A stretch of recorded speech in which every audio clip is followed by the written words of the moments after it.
Yo me alejé de Colombia al Perú, donde ejercí el sacerdocio.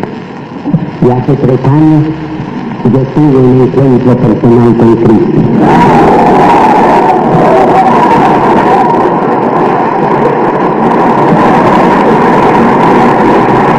Para mi testimonio esta mañana, yo he escogido como cimiento, como base, el capítulo 9 de Mateo, del versículo 9 al 13. Dice así la palabra de Dios: y pasando Jesús de ahí, vio a un hombre llamado Mateo, que estaba sentado al banco de los tributos públicos, y le dijo: levántate y sígueme. Y se levantó y le siguió. Y aconteció que estando en la casa, en la mesa, he aquí que muchos publicanos y pecadores que habían venido se sentaron juntamente a la mesa con Jesús y sus discípulos. Al ver esto, los fariseos dijeron a los discípulos: ¿por qué come vuestro maestro con publicanos y con pecadores? Al oír esto, Jesús les dijo: los sanos no tienen necesidad de médico, sino los enfermos. Id pues y pregonad lo que significa: misericordia quiero y no sacrificio, porque no he venido a llamar a justos al arrepentimiento, sino a pecadores. Que el Señor añada bendiciones a su palabra en todos nuestros corazones en esta mañana de amor, en esta mañana de encuentro personal con Cristo. Queridos hermanos, en verdad, en este pasaje del Evangelio que hemos meditado está compendiada la vida mía. Yo también durante 18 años consecutivos estuve sentado en el banco de los tributos públicos de Roma, ejerciendo mi ministerio de sacerdote católico romano. Pero hace 3 años pasó Cristo y me dijo: levántate y sígueme. Y me levanté y le he seguido.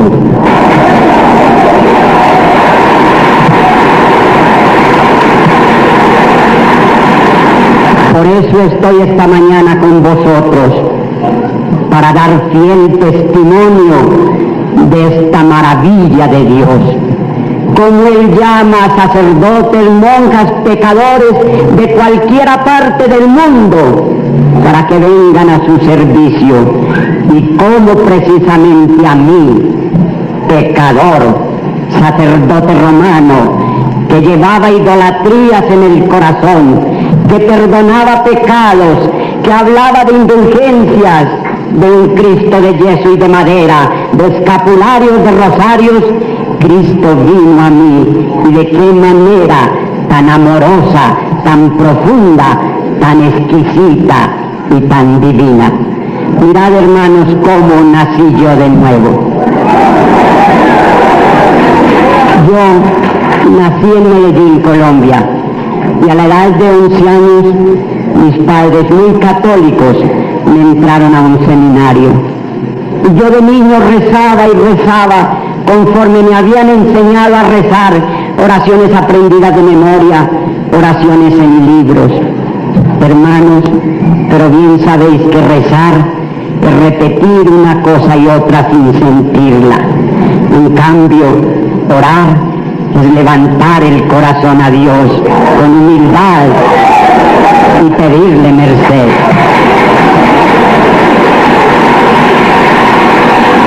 Yo hice todos los estudios en el seminario, primero mi bachillerato, luego la filosofía y después la teología. Entré a la comunidad de los misioneros de los Santos Apóstoles, una comunidad fundada en Canadá, que se dedica a la formación de sacerdotes en los seminarios. Y en el último año de mi teología, ya habiendo hecho mis votos de pobreza, castidad y obediencia, mis superiores me ordenaron que me trasladara a Roma, la ciudad eterna, para concluir todos mis estudios teológicos y a la vez aprendiera en Roma la historia de la Iglesia para luego enseñarla en los seminarios.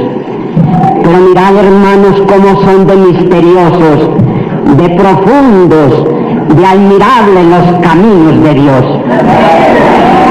Cuando yo llegué a Roma, me dijeron que tenía que conocer al Papa, a quien la Iglesia Católica enseña que es el vicario de Cristo en la tierra, la cabeza visible, el vicario Filii Dei, el puente tendido entre Dios y los hombres. Y yo anhelaba conocer al Papa, a quien dice la Iglesia que es el sucesor de Pedro. Era en aquella ocasión el Papa Giuseppe Roncalli, que gobernaba la Iglesia bajo el nombre de Juan XXIII.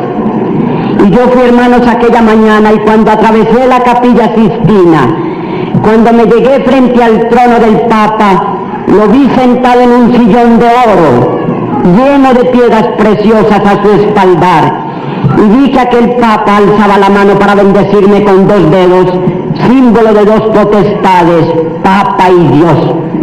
Y cuando yo le vi, contemplé que sobre su cabeza llevaba una tiara, es decir, 3 coronas en una, porque al Papa lo coronan como a hombre, como a rey y como a vicario de Cristo en la tierra.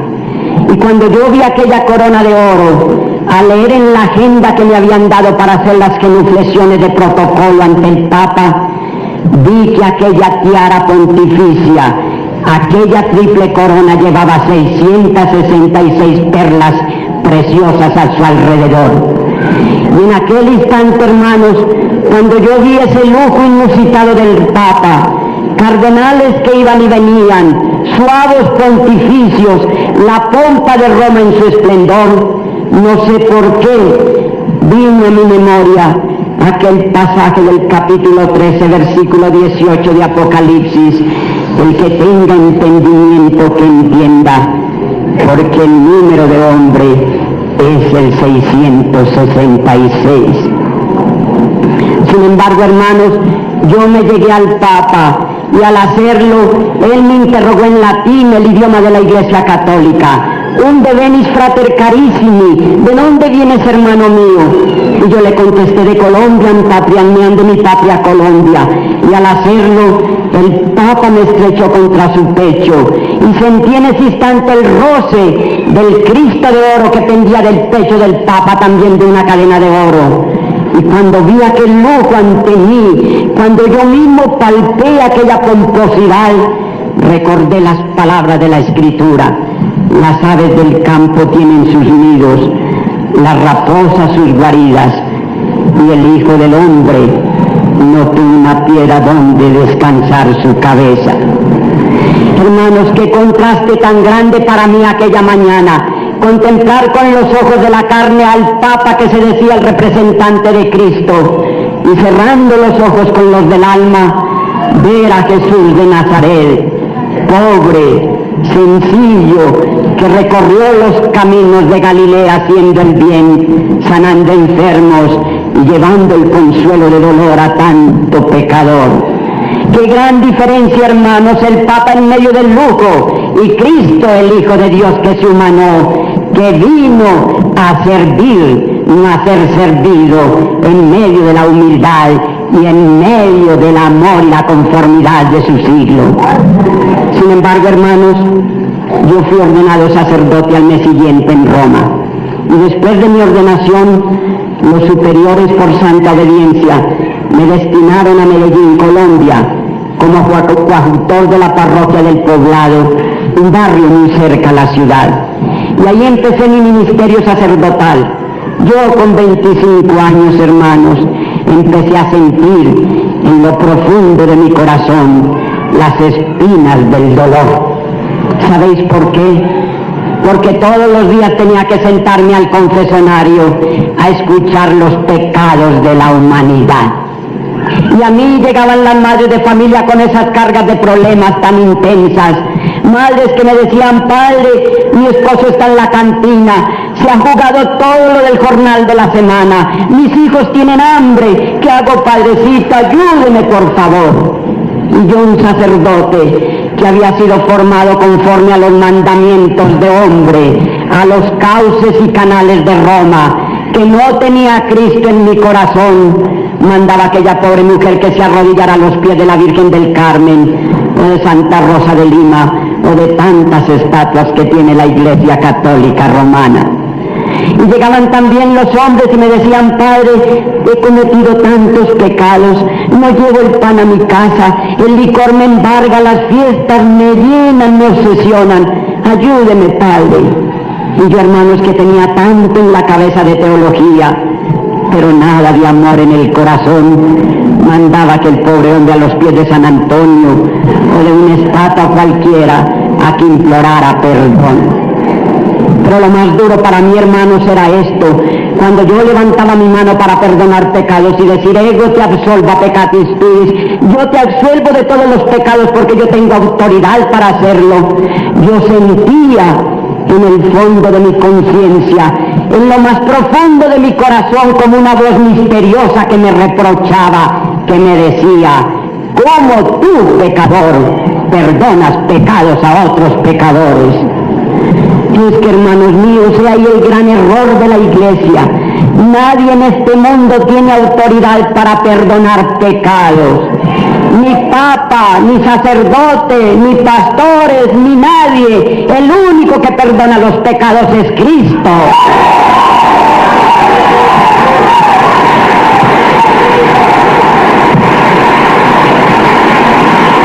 Es Cristo quien llevó nuestras cargas, es Cristo quien derramó su sangre preciosa, es Cristo el que vino a buscar lo que se había perdido.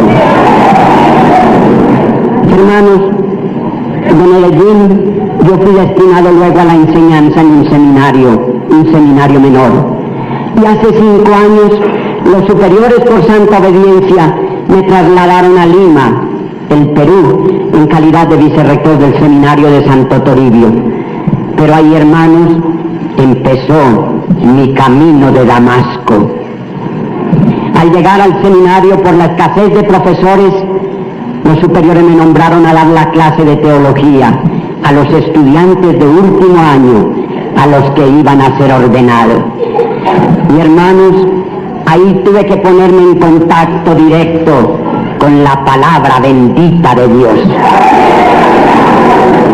Yo, que había leído la Biblia muy escasamente, porque en los seminarios solo nos permitían leer la doctrina de los santos padres, las encíclicas papales, en el seminario, al ser nombrado profesor, fui a esta fuente inagotable de vida. Y me decían los alumnos con preguntas: padre, ¿por qué los sacerdotes tenemos que conservarnos célibes sin contraer matrimonio? Y yo, hermanos, les decía: la Iglesia Católica nos dice que Jesús jamás contrajo matrimonio. Luego nosotros, sus imitadores, tenemos que ser célibes toda la vida. Pero iba la palabra de Dios, hermanos, y encontré todo lo contrario. Dice el Señor en su palabra: no es bueno que el hombre esté solo, hagámosle una compañera. Aún más, hermanos, dice el Señor, que el obispo sea marido de una sola mujer y de ejemplo en su hogar. Todavía más ahondé en la palabra y encontré aquel pasaje hermoso, profundo, cuando Cristo oró por la suegra de Pedro que sufría de calenturas. Luego Pedro, el primer papa, quien la Iglesia atestigua que fue el primer papa, era casado. El matrimonio, hermanos, es la institución más bella creada por Dios para la célula, para la procreación de la humanidad. Benditos los matrimonios donde reina Cristo, el fundador del matrimonio. Benditos los hogares. Benditos los hogares donde se levantan los hijos bajo la mirada paternal de Cristo. Me decían además los alumnos en varias preguntas de las muchas que me formulaban: Padre, ¿y por qué nosotros tenemos que salir a predicar que María es la corredentora de la humanidad? En la Iglesia Católica se enseña el lema a Jesum per Mariam, a Jesús a través de María y de los santos. Otro es el camino en la Iglesia Católica. Y yo les decía, este es el lema de la Iglesia y nosotros tenemos que seguirlo. Pero luego iba la palabra de Dios, hermanos, y encontraba todo lo contrario. María, mujer bendita, privilegiada, escogida entre todas las mujeres para ser la madre de Jesús.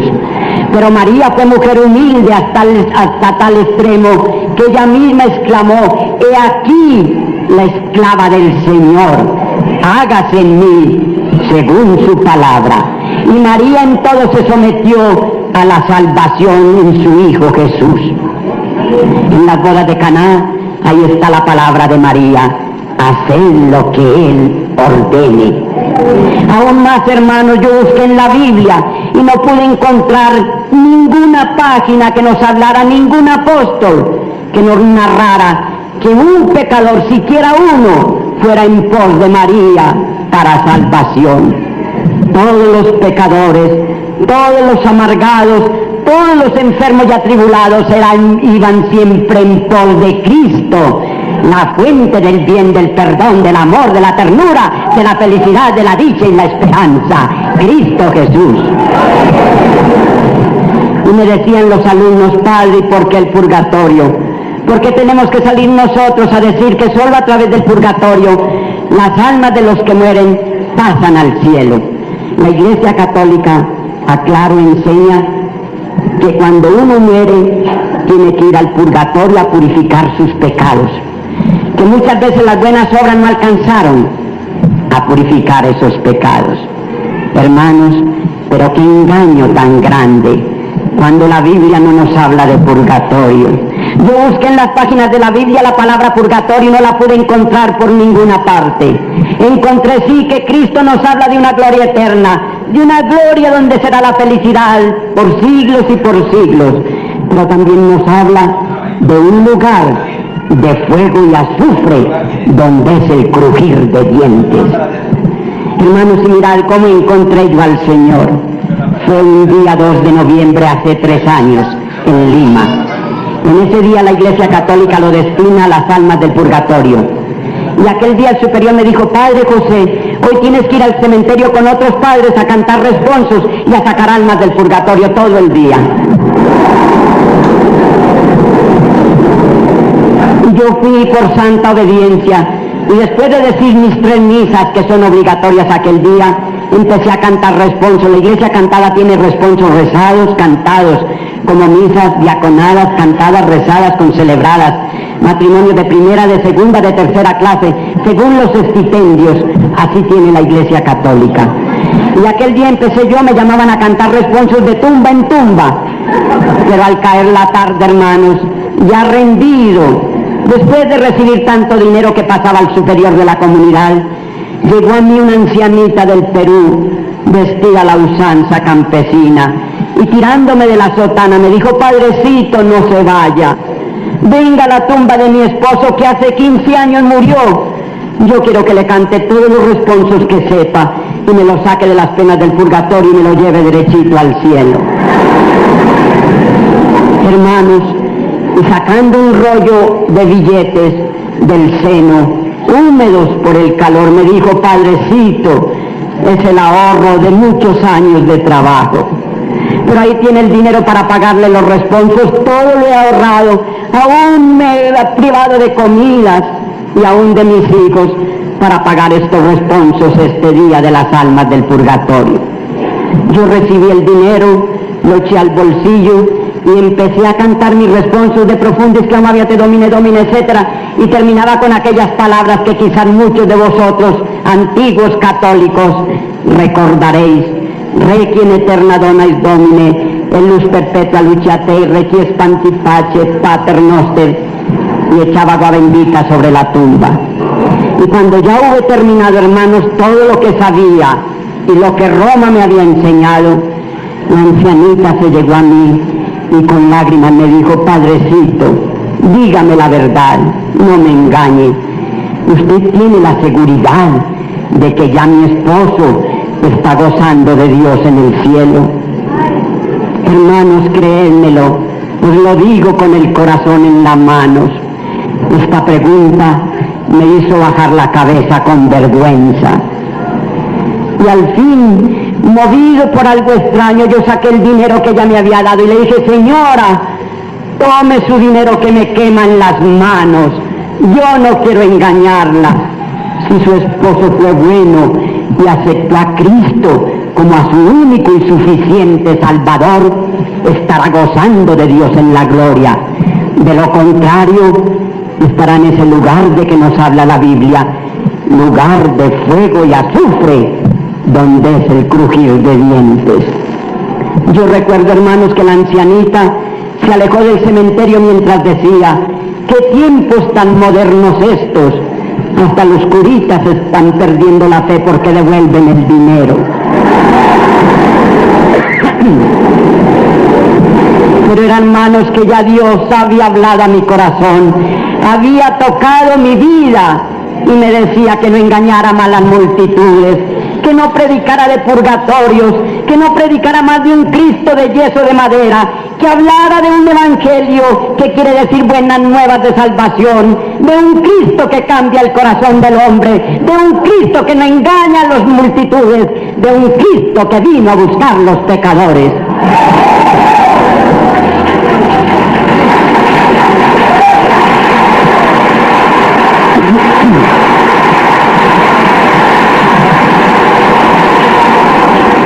Yo regresé al seminario aquella noche, hermanos, y confundido me sentía con un peso muy hondo, como un nubilado, como perdido, como en un túnel, una oscuridad muy profunda.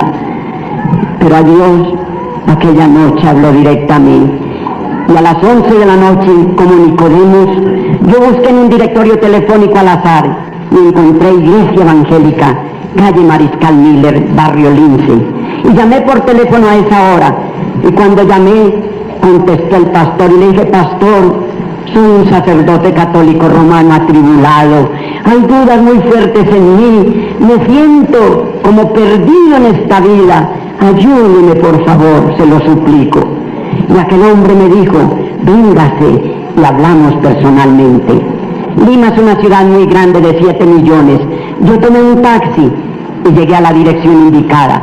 Cuando golpeé a las puertas de esa iglesia evangélica, el pastor, al abrirlas, me dijo: sabía que un pecador llegaría hoy a los pies de Jesucristo.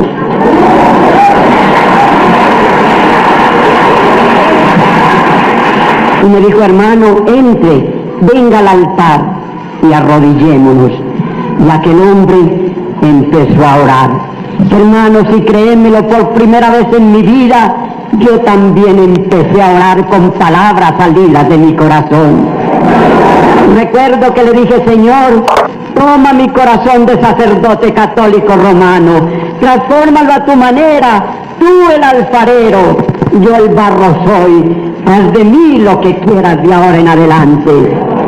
Y aquella noche, con lágrimas en mis ojos, yo nacía de nuevo a los pies de Jesucristo.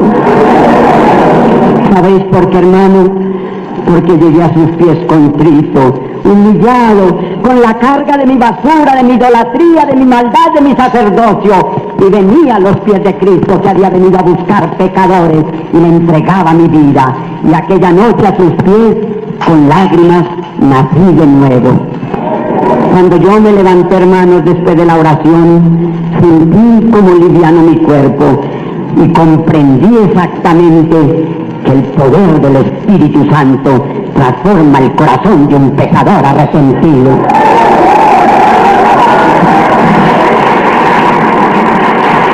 Se cumplió en mí, hermanos, la palabra, como dice el apóstol Pablo: las cosas viejas pasan, todo es hecho nuevo.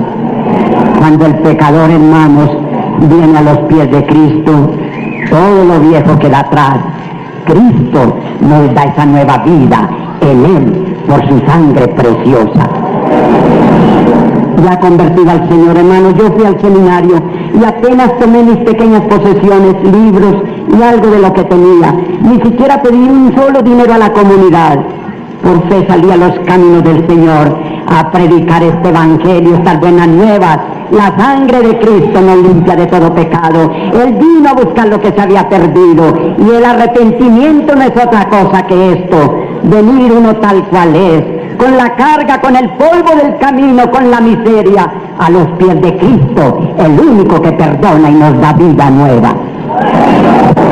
A los 2 meses, hermanos, yo di el gran paso en la vida cristiana. Fui bautizado en las aguas. Y al mes siguiente, yo recibí el bautizo del Espíritu Santo.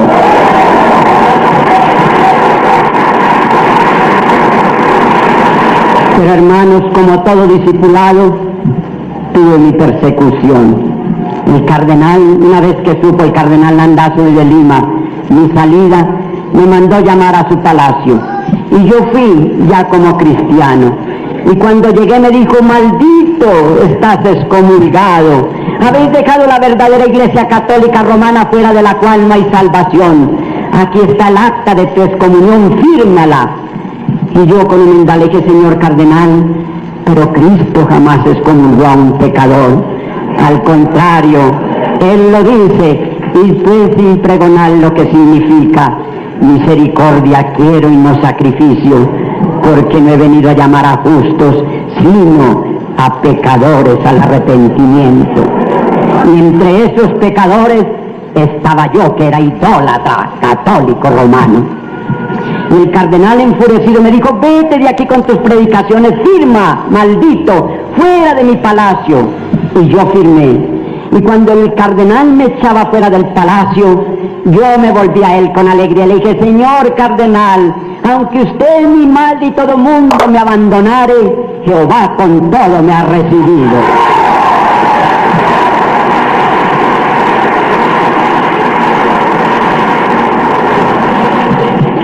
Hermanos, hace un mes yo recibí en Lima, estaba trabajando en algunas iglesias ayudando, iba a predicar mis testimonios, y en varias conferencias, sobre todo en el Seminario Evangélico de Lima.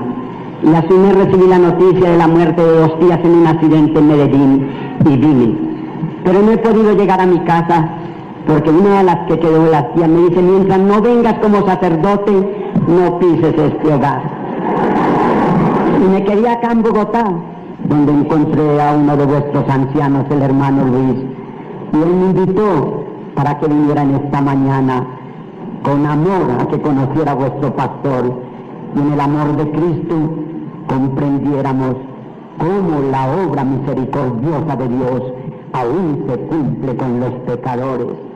Yo, que fui idólatra, que engañé tanta multitud durante 18 años, que vendía estatuas, novenas, escapularios, rosarios, medallas, que hablaba de Cristo, de Jesús y de María, hoy día solo predico a un Cristo vivo que cambió mi corazón.